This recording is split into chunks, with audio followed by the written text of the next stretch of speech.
Right. So let me make a note about that in just a minute. Okay, so make sure you have a piece of notebook paper out. I'm going to turn off the lights here. I am screencasting this, so don't say anything that you don't want to get in trouble for on YouTube. Katie, can you shut that door for me?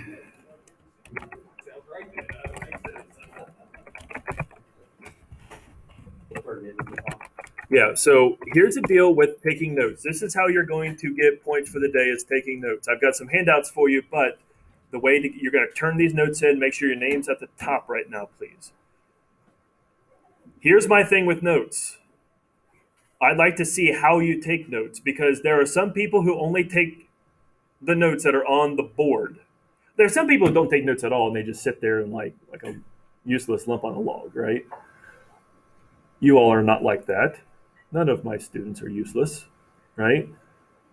But the question is, do you write more than just what's on the board, what's on the PowerPoint, what's been written on the whiteboard? Because when you get to college, that's going to be essential for you to learn that skill of writing more than just what's on the board. Because I'm going to put a term up here, but if you just write down a term, does that help you remember what I actually said in class? No. Which is why most of the time I give you like fill in the blank notes so you can see more. But I'd like for you to try to write your own notes here. And my suggestion is when I grade it, I'm going to try to look, did you write more than just what was on the board? Okay. So we're going to look at today, start looking at Federalist, Anti-Federalist, Bill of Rights. That's content statement number 7.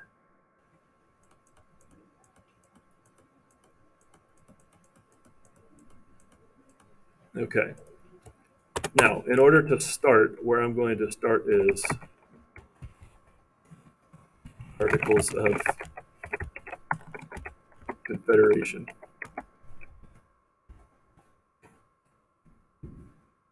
Okay, the Articles of Confederation were our first constitution. I'll even write that down.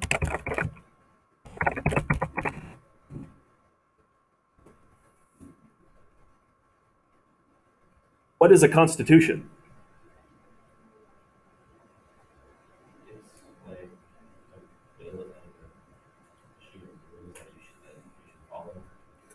Yeah, so it's not a law, rules you should follow, but it is a set of rules. Rules for whom? Or rules for what? No? How government should operate. Yeah, that's different from a law because a law can tell government how to operate, but also usually tells the people how to operate. A constitution is kind of like, when you play a board game, you pick up the board game top of the box, there's the top part of the box you slide off, and almost always underneath the bottom, there's like the rules for how to play the game. Like that's what the Constitution is. It's like the rules underneath the top of the box of the board game. It's telling you how the government should operate, how the government, what kind of powers the government has, and what kind of powers they don't have, and what they can do with some of those powers. And that's what the Articles of Confederation did.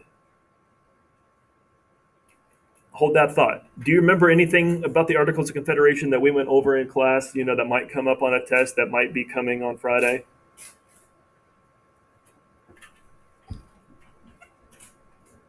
Yeah. Say, could it be like what? Yeah. Right? So it needed a unanimous. And I'm going to write this right here. 1777 is when it was written. But 1781 was when it was ratified. What's ratified mean? Yeah, approved, made officially official. Why did it take 4 years? Well, it has to do with it needing unanimous approval, right? Do you remember the name of that one state that was the holdout? Yeah. Maryland, right? What do they want the other states to give up? Western land. And that happened eventually, 1781, and it was made official. Okay. What I'd like to do now is look at the strengths of the Articles of Confederation. Now, obviously, we don't operate under the Articles of Confederation. It was our first constitution, but it's not our current constitution, correct? So, why not? Well, we have to look at the weaknesses, but first look at the strengths. If you notice the dates here, the strengths of the articles was that it was the government that fought the war, fought the Revolutionary War. It was written at the beginning of the war. It was ratified at the end of the war, but they were the Second Continental Congress was kind of operating underneath of the Confederation system until Maryland finally ratified it. And notice, a major strength, we won.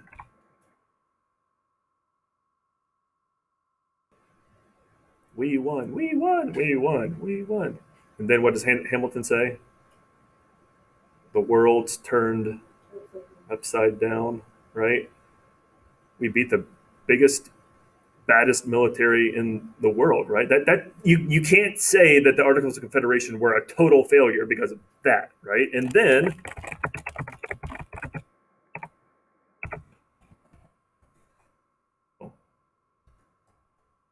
Treaty of Paris of 1783. This is the treaty that ended the war.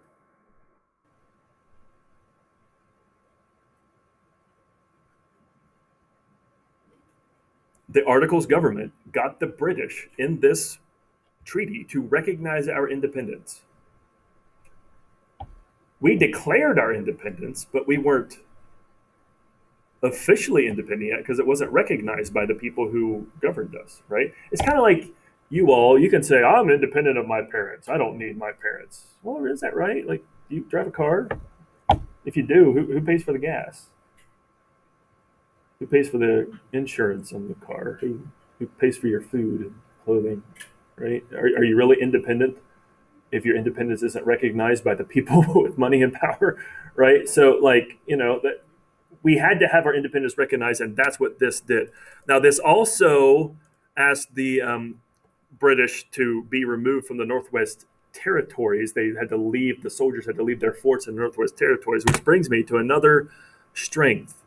The Northwest Territories. What was the name of the law that surveyed the Northwest Territories? Surveyed, yeah. Nope. Land Ordinance. Now, Grant, that was a good guess.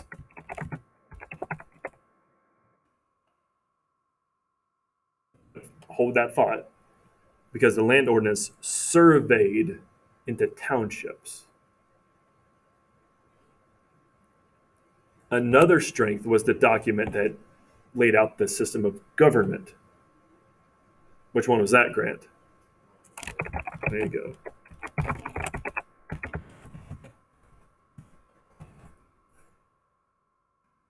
And because of the surveying of the Northwest Territory and the government structure of the Northwest Territory, we have in our state today, a pretty well functioning government. I mean, you could complain about things, but for the most part, it works. Let me just do one little review for the test right now. What was one thing that the Land Ordinance said about the government structure of each of the states that comes out of the Northwest Territory?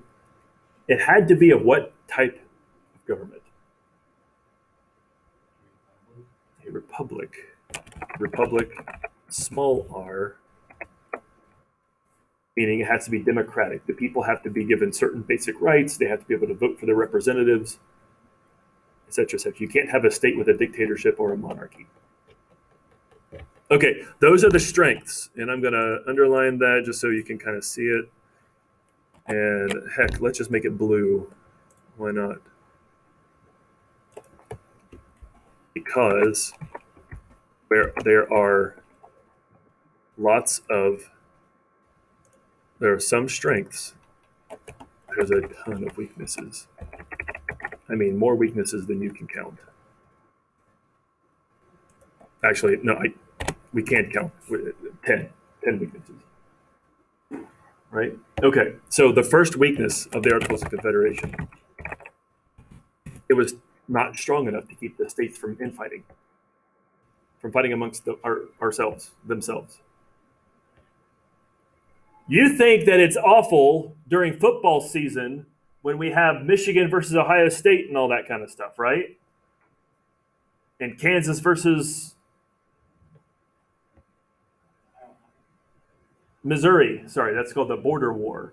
And the Civil War in Oregon, which I guess is Oregon versus Oregon State, so that's kind of, it's not state between state, but right, like, okay, that's like child's play compared to how close we were to actually literally lining up armies across state lines and fighting each other. And let me just give you examples: trade and currency wars. Right? States were putting up tariff barriers against other states. You're not allowed to do that today. We're not allowed, as much as we wish, we're not allowed to tax stuff coming from Michigan, because they're fellow Americans. Right? But that's what was happening here. And each state was having their own currency, and would one state accept the other state's currency, and so on and so forth. It was just a big mess. And it got to the point where you could really see the possibility of the United States falling apart and turning into 13 separate countries. Then there was this. What am I going to write? Okay. Shays or Shazes? Shays. What was his last name?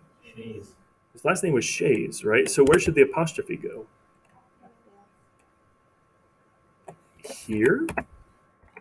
Oh, wait. Nope. Oh! Pushing control instead of the arrow. No. Right? No, look. There's my last name, right?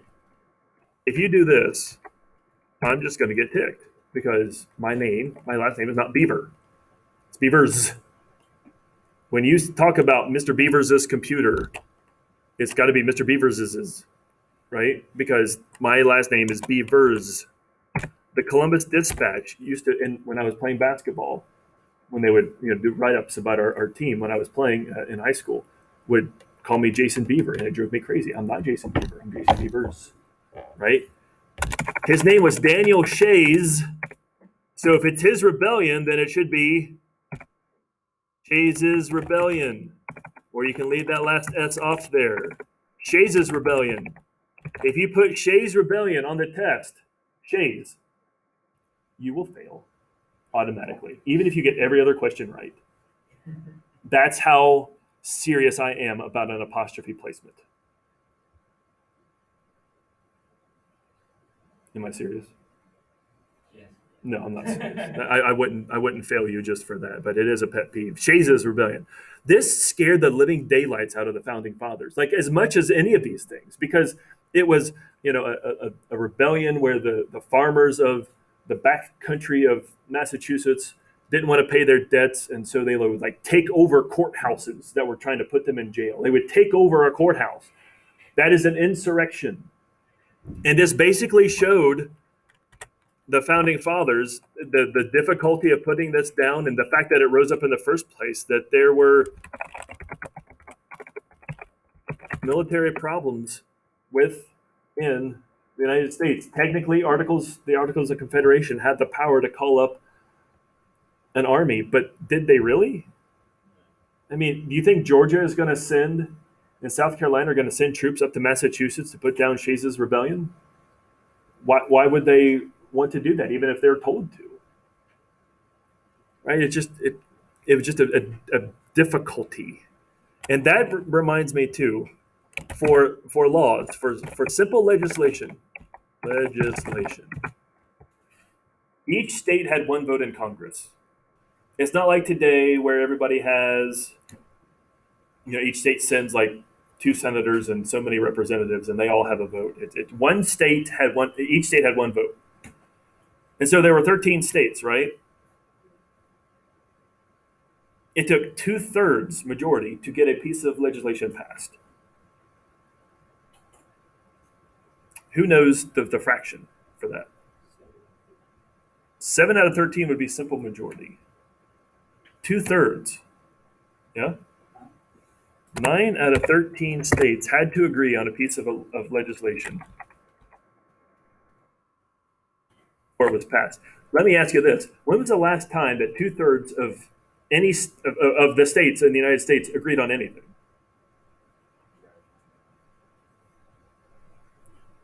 There's one: Pearl Harbor, September 11th. That's it. Three things. I mean, I can't think of anything else, right? Where there's been like that much like support for a law. I'm sure but my point is we fight and argue about everything, and it's almost always like close to 50-50, right? To get a law passed that said, we need to have an army to be raised, 9 out of 13, and then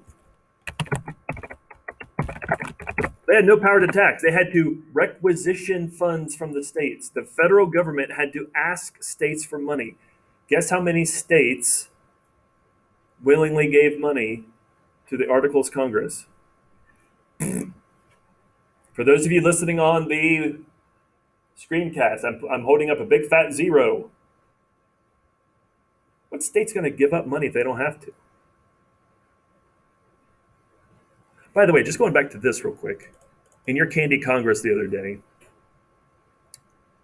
what did it take to pass a law? What fraction? It was a simple majority, right? So it's much easier to pass legislation now than it was under the Articles. Speaking of difficulty to pass, 13 out of 13 is what it took for amending it. That's how many amendments there were to the Articles of Confederation. When's the last time that 100% of the states agreed on anything? Right, 0 amendments passed because it was so difficult. I mean, they couldn't even ratify it, for heaven's sake, for 4 years because one state was holding out. One state, 12 states could say this is a necessary amendment, and the one could say, no, sorry, we don't want you to have land, and it wouldn't happen. No federal judiciary. If states were fighting over land, for example, like if South Carolina and Georgia were fighting over a piece of land on the border, like who it actually belonged to, there was no Supreme Court that they could take their case to. Good grief. Right? Who's going to settle disputes? The musket, right? I mean, that's what it has to be. There was no executive branch. There was no president to enforce the laws.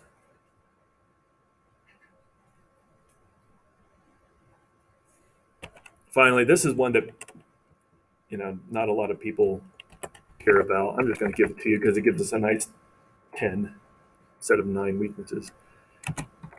Do treaties have to be with one? When foreign countries want to make a treaty with the United States under the Articles of Confederation, do they have to make one treaty with the United States? Or do they have to make 13 separate treaties with 13 separate states? Because each state is kind of acting like its own country anyway. So, I mean, it was kind of left up in the air. There wasn't really a good answer because nobody really knew. And foreign countries didn't really know. And this would have been an excellent way for the Europeans to start dividing and conquering. It'd be great for Britain to say to New York, hey, you guys should really come back to Britain because we're your best trading partner, and none of these other states have your interests in mind, and what would stop them, right?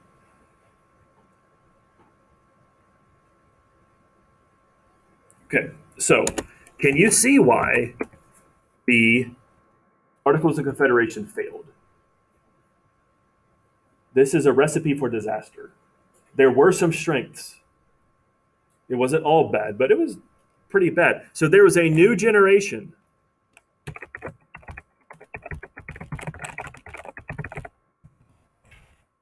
of founding fathers.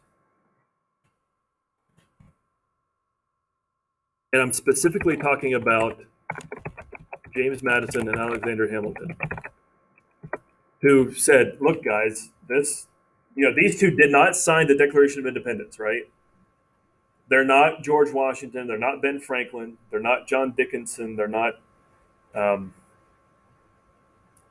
any of the Pinckneys from South Carolina. These are two up and coming guys. One of them's an immigrant, but they're really smart. And they're like, guys, this can't go on. We can't have this government continue, or we're going to fall apart. And so they call for a constitutional convention. And in 1787, after the Northwest Ordinance was passed, there's a constitutional convention. You remember where we were held? What city? Good job. In Motown, Philly. Don't listen to Motown. You should listen to some Motown music sometime. In Philadelphia. Now, there are some old faces here. Benjamin Franklin is there. You want to guess who was the president of the Constitutional Convention in Philadelphia?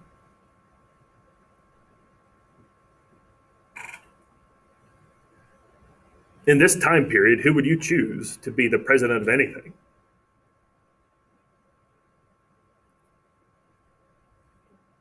Who? Ben Franklin is a good guess, but he is very old at this point. I don't really think he felt up to being the president of much of anything. He had to be carried in a lot of days.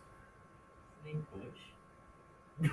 I don't. He was like one of the. The modern Bushes do have relatives going back to this, but no. I don't know the No, in this time period right here, who? George Washington, yeah. Thomas Jefferson's in France. It was George Washington was the president of the Constitutional Convention. And he is very concerned about secrecy. It's like the middle of summer. They're in the second story of this building in Philadelphia. So it's already going to be hotter, right? There's no air conditioning. There's no fans. He orders all the windows shut so that nobody can listen in from the outside. Like no founding generation Spider-Man crawling up the side and being able to listen into the window, right? And they're dressed from head to toe in this heavy cotton, so you can imagine how miserable it was, right? The only time that George Washington ever really lost his temper during this was when somebody kind of like left their notes out, and it was possible that a maid or a butler could have seen them, and he just like ripped their butts the next day because he didn't want any secrecy, right? And it almost fell apart several times because there was this big state versus small state debate. We had the Great Compromise to figure that out. The Georgia and South Carolina said, if you don't protect slavery, then we're walking away. And so, unfortunately, slavery got its protection so that, we would have the 13 states stay the 13 states. And it got so bad at one point that Benjamin Franklin, who nobody considered to be a Christian man, because he didn't believe in the Christian God per se, asked for everybody to pray because it was so contentious. So there's so many arguments.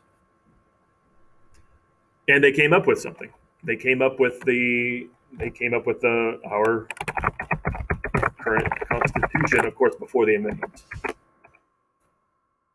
Now, those 55 men, including the new generation of the Madisons and the Hamiltons,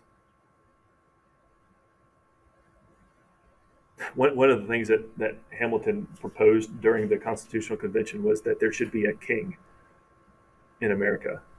And most scholars think that he said that just because he wanted to break the argument that was going on. They were arguing so much, he was like, well, I'm just going to say something really, really radical, and maybe that'll make everything else that we propose seem like it's not that bad. And so that's what most people think that is the reason why he did that. In any case, it's not like those 55 men, and I'll just put 55 in parentheses, had to decide for the rest of the country what was going to be our government. Because that's not how we do things in America. We don't have 55 men tell us how it's going to be. So what happened was there were ratifying conventions in each state ratifying convention. So each state got to specially elect just for the purpose of saying yes to the Constitution or saying no to the Constitution. And it took 9 out of 13 states to say yes before it would become officially official. Notice the difference there between the Articles of Confederation, which took 13 out of 13 to ratify. And this automatically starts an argument amongst the United States. The very first thing that we do when we have a government that might work is we start arguing about it, because that's what we do in America. We argue about everything. The people who said yes, we should ratify the Constitution, were called the Federalists. And the people who said no took on the name Anti-Federalists. And that's where I want to take a break just for a minute from the notes and pass out a couple things. If you are watching the screencast right now, I am passing out a chart that has the differences between the Federalists and the Anti-Federalists.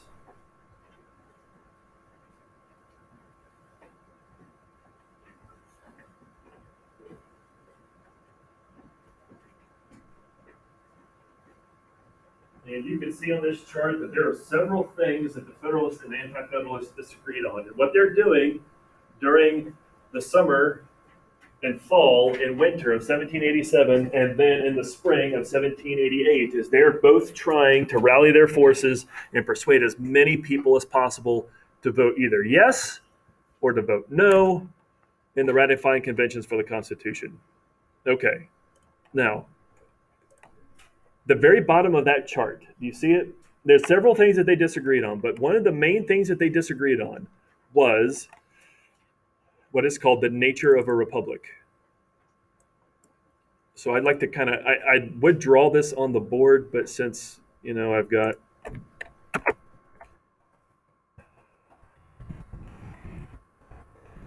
what I would do if I were you is flip over on the back of your notes, unless you have like half of a page left to go, because we're going to start drawing something here in just a minute together.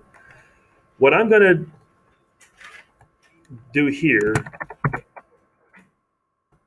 the nature of a successful republic, is I'm going to give you first the Anti-Federalist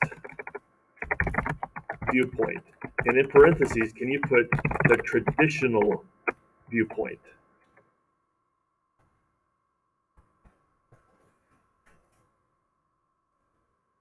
This is what the Anti-Federalists were arguing about what it takes to have a successful republic, a successful democratic system.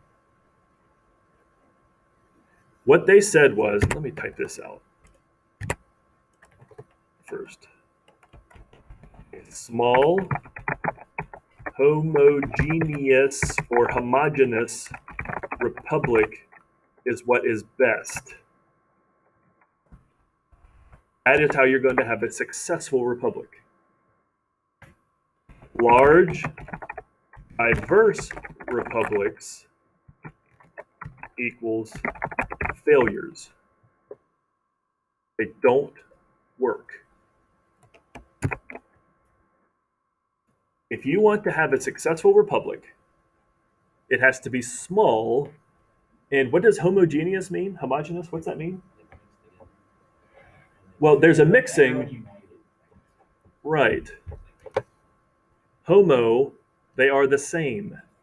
Genius, the mixture of them is the same. Everybody is like everybody else.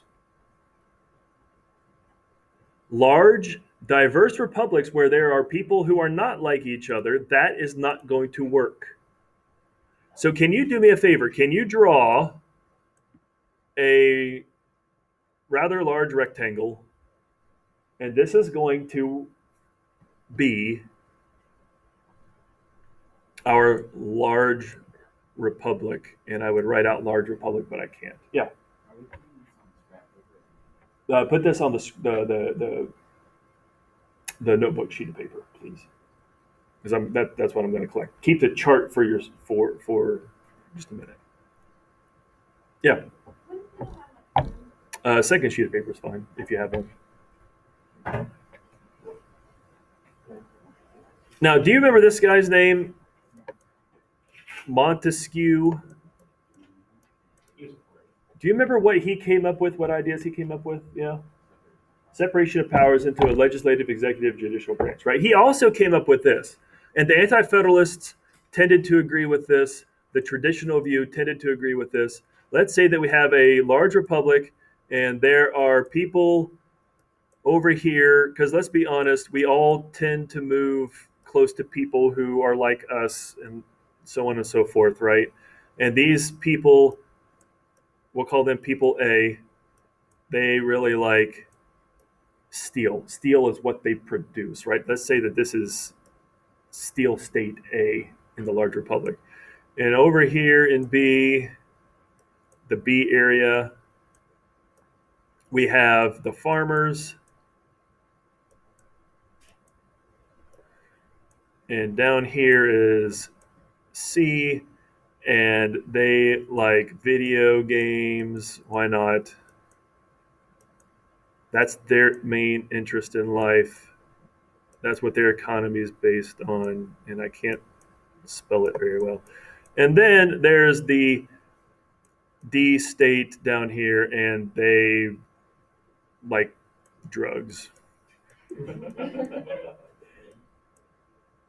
Legal drugs. I don't know why you're laughing. I'm just kidding. Now, because it's a large, diverse republic, there's going to be minorities. There's going to be a couple B people over here, right? And there's going to be a C and a D. And then over here, there's going to be an A and a C and a D. And there's going to be a B and an A here. And then a B and an A and a C here, right? Okay, so like that's just the way it goes, right? But for the most part, the majority of the A's are up here with a sprinkling of them around here. And the majority of the B's are here with a sprinkling of B's and all those other places, right? Now, you know enough about human nature, the way that people are, to know what's going to happen with this scenario, don't you? If you live in a republic where you get to vote in your interests into government, what's going to happen in the large republic state of A? What kind of issues are the state of A people going to vote on? You know, the interests of the steel people, right? And so the farmers are not going to get their way, right? And the druggies are definitely not going to get their way. And the video game people are not going to get their way. And before too long, what you have here is a state that is run by this majority, right? I'm just going to put this, I don't know if I have discard all that. Oh, no, it got rid of my drawing. We call that, I'm going to put it down here.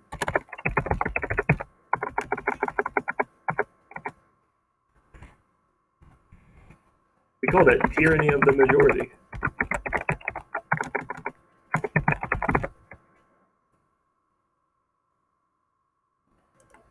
You can have a tyrant that is just one person, like an Adolf Hitler, right? But you can have a tyrant that's the majority of people. I mean, has that ever happened in American history? Yeah, it's called slavery, right? Where the majority whites enslaved the minority blacks, right? Okay. Now, if in this situation on this side of the line is the A's and this side is the B's, and the B people see that the B's over here are getting mistreated, then what are the B people going to do to the A people over here? They're going to mistreat them. Isn't that just human nature, right? And then when they each side sees each other persecuting their own people, what's going to happen eventually? It's going to fight, and it's going to be, I just put this, civil war. Right? So not only do you get tyrants, but you get civil war. And the Montesquieu's and the Anti-Federalists and the traditional side of this were basically saying this is what happens in every single republic in the history of the world that was large and diverse. Look at Greece, look at Rome. They had their tyrants, and then they had their civil war, and there's republics didn't last very long. What you need is a small, SR means small republic, a small republic where everybody is homogeneous, where everybody thinks and acts the same. Everybody has the same interest because what could possibly go wrong here? What kind of civil war is going to happen here when everybody thinks and acts the same? Yeah,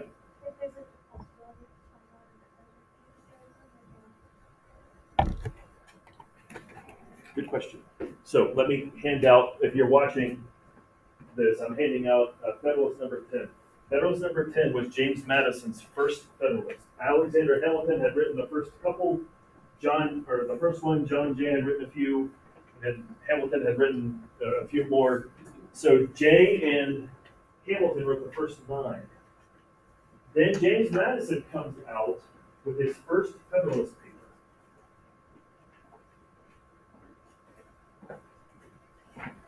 And it's the equivalent of hitting a grand slam in your first major league at bat. I know that it's old-fashioned language. I know that it's like complex sentence structures and so on. I've only given you a portion of it. Can you read through it, especially the big paragraph, and see if you can understand what James Madison is saying here? And by the way, this is the Federalist perspective.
Among the numerous advantages of a well-constructed, large, diverse union is its tendency to break and control the violence of faction.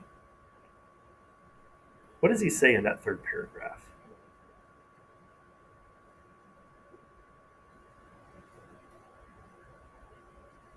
We just looked at the traditional view. What's Madison's view and the Federalist view? Yeah. No.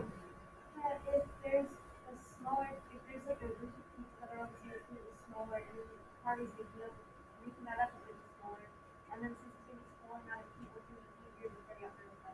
Exactly. Look at this. Look at this. Same small republic here. If it's all about majority vote, and today the A's want to say, well, okay, tomorrow everybody that's not an A is going to be a slave. Then who wins? 5-4, the A's win, right? In the small republic, they get to do what they want. There's never been a country in the history of the world that's been 100% homogenous, right? This just doesn't happen. There's always going to be some minority, and it's going to be so easy. Who's going to stand up for the B's and the C's and the D's here? But look over here in the large republic. Extend the sphere. Make it large and more diverse. And there's a vote today about making all non-A's slaves. What's that vote going to be? Look at the board. How many A's are there? How many non-A's are there? Are they going to vote to enslave themselves? Of course not. A large, diverse population is going to be able to break and control the violence of faction. We need a large, diverse republic. We need all 13 states to be on the same page. We can't break up into small, homogenous groups. Will you please take your notes, leave them on your desk, make sure that they have your name on them so I can give you credit for this work that you did. We'll follow this up tomorrow.